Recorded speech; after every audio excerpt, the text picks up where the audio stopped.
Okay, today is August 18th, and I wanted to provide an update on my Verizon Home Internet. I've had it for about 4 months, and so far, with one exception, it has vastly outperformed the Cox Internet for 1/3 the price. I used the Verizon app to get the best location for receiving a signal. It was by my door. And as you can see, I hope, there's only one full bar of the three lit up. Yet, despite this, I am able to run two TVs simultaneously, be on a Zoom call, and have all my Ring cameras working at a very fast speed. The one area where Cox outperformed was upload speed. So if you're uploading a video, say to YouTube, it takes probably twice as long. But that's not as important as the download speed, because that determines your streaming service and whether Zoom or other equivalent type programs operate well.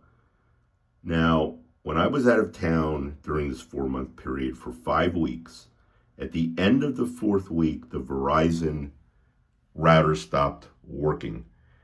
And that may sound disappointing because you obviously want your router to work when you're out of town, because that's connected to my Ring system, although you can have a cellular backup, although the cellular system where I live is extremely weak with any of the services. Literally no service with T-Mobile.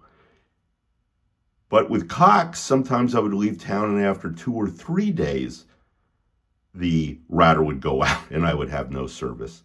Now, to get the Verizon router working again, I had to unplug it, plug it back in, and do a reset.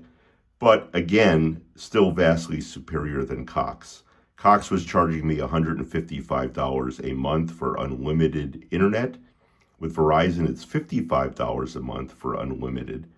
And I get free Netflix and free HBO, and Verizon gave me a multi-year price lock. Now, I have other Verizon products like 2 phones and the watch, Apple Watch, so that helped with the discounts.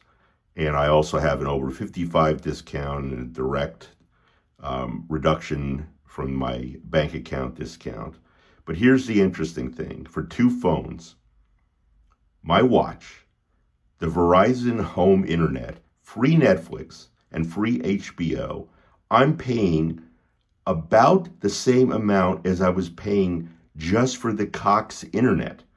So that's how overpriced the Cox Internet is. And Cox would not upgrade the cable into this multifamily development where I live. Whereas hopefully over time, Verizon will continue to upgrade their 5G signal. 2 years ago, there was no 5G signal in here. So far, this is really good. I got a free router extender from Verizon. It doesn't appear to have made a difference, but the bottom line is, so far, so good, and I will update this if anything changes.